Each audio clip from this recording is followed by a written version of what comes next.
નવી નવી રેસીપીઓ જોવા માટે મારી ચેનલ હર્ષા કુકિંગ ગુજરાતીને સબસ્ક્રાઈબ કરો અને લાઈક પણ આપો. હર્ષા કુકિંગ ગુજરાતી ચેનલમાં આપનું સ્વાગત છે. આજે આપણે બનાવીશું વરસાદની સિઝનમાં ખાવાની મજા પડી જાય તેવા ડુંગળીની રીંગના ભજીયા. તો ચાલો બનાવીએ આજની રેસીપી ડુંગળીની રીંગના ભજીયા.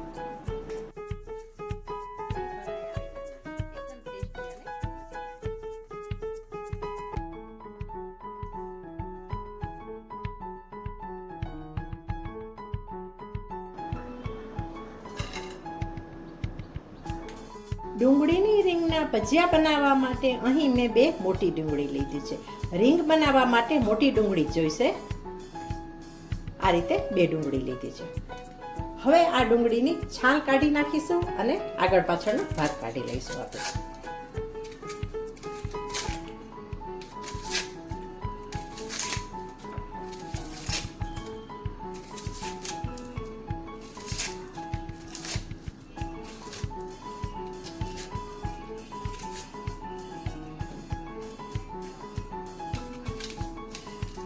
પાછળનો ભાગ અને આગળનો આ ભાગ પણ આપણે કાઢી લઈએ અને એક ડુંગળીમાંથી આપણે વચ્ચેથી 2 ભાગ કરી લઈએ. આ રીતે બંને ડુંગળી આપણે કરી લઈએ. 2 ડુંગળીની છાલ ઉતારી અને આગળ પાછળનો ભાગ કાઢી અને 2 ભાગમાં આપણે વહેંચી લીધી છે.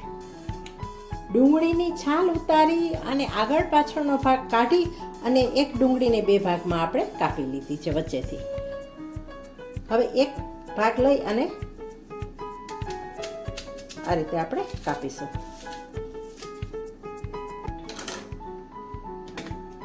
અને આ રીતે રીંગ બનાવીશું. જો આ ભાગને આપણે કાઢી નાખવાનો, બીજા યુઝમાં લેવાનો. આ રીતે રીંગ બનાવી લેવાની. થોડુંક જાડું કાપવાનું, તો જ રીંગ નીકળશે.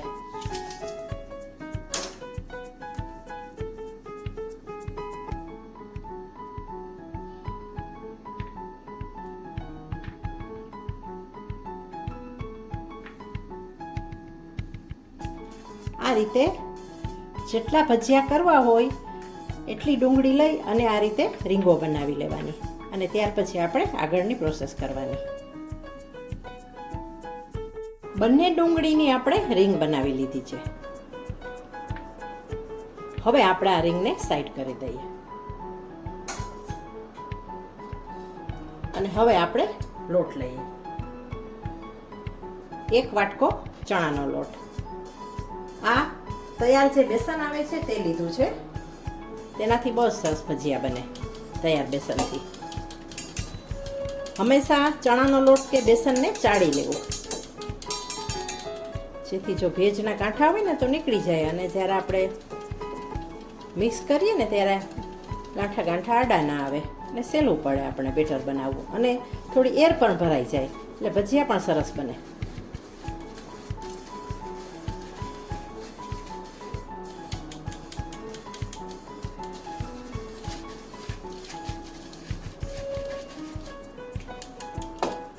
હવે એડ કરીએ આપણે 1/4 કટોરી બારીક સૂજી. ચણાનો લોટ અને સૂજી, ચોથા ભાગની સૂજી અને બાકીનો ચણાનો લોટ.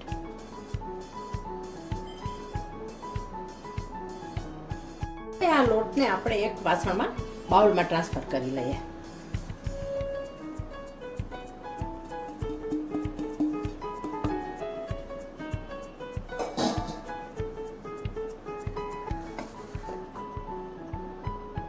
હવે ભજીયા માટેના ચણાના અને રવાના લોટમાં આપણે મસાલા કરીએ. 1/2 ટીસ્પૂન હિંગ એડ કરીએ. 1 પિંચ હળદર, સ્વાદ મુજબ મીઠું, 1/2 ટીસ્પૂન સંચળ, 1/2 ટીસ્પૂન ચાટ મસાલો, 1/4 ટીસ્પૂન ગરમ મસાલો, 1 ટીસ્પૂન ધાણા જીરું, 1 ટીસ્પૂન અજમા,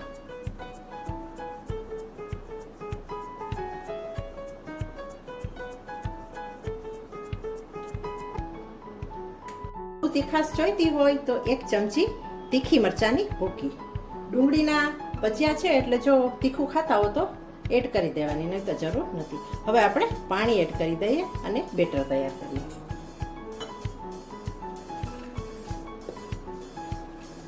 આપણે મીડિયમ થીક બેટર કરવાનું છે, પાતળું પણ નહીં અને જાડું પણ નહીં. પાણી નાખતા જઈ અને આપણે બેટર તૈયાર કરી લઈએ. ડુંગળીની રીંગના ભજીયા માટેનું મીડિયમ થીક બેટર તૈયાર થઈ ગયું છે. બેટરને આપણે 5 મિનિટ રેસ્ટ આપીએ અને આપણે બીજી તૈયારી કરીએ. 5 મિનિટ પછી હવે આ બેટરમાં આપણે 1 પિંચ મીઠા સોડા એડ કરીશું અને તેની ઉપર આપણે અડધા લીંબુનો રસ ઉમેરી દઈએ. મિક્સ કરી લઈએ.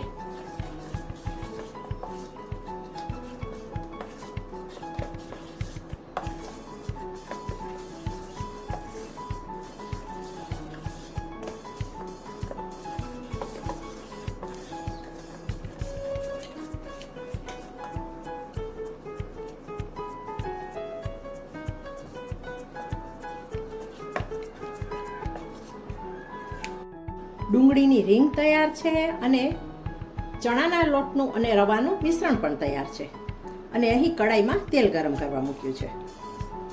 હવે આ બેટરમાં આપણે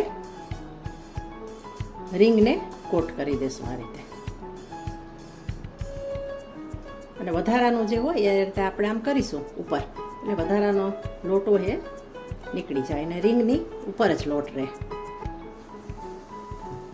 ગેસને અહીં આપણે મીડિયમ રાખીશું. બીજું પણ બતાવું છું.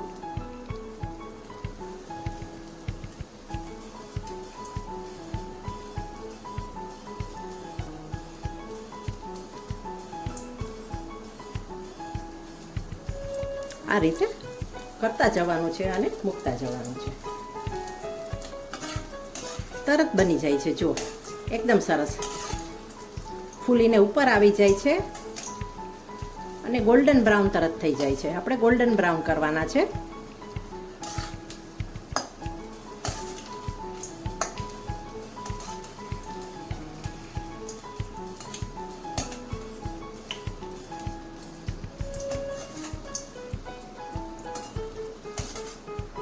બસ પેલો બેચ તૈયાર થઈ ગયો છે. હવે હું કાઢી લઉં છું. જો કેટલા સરસ, સુગંધ પણ સરસ આવે છે અને ટેસ્ટી અને મજેદાર તો છે જ. આ બધા જ ડુંગળીની રીંગના ભજીયા આ રીતે આપણે કરી લઈએ.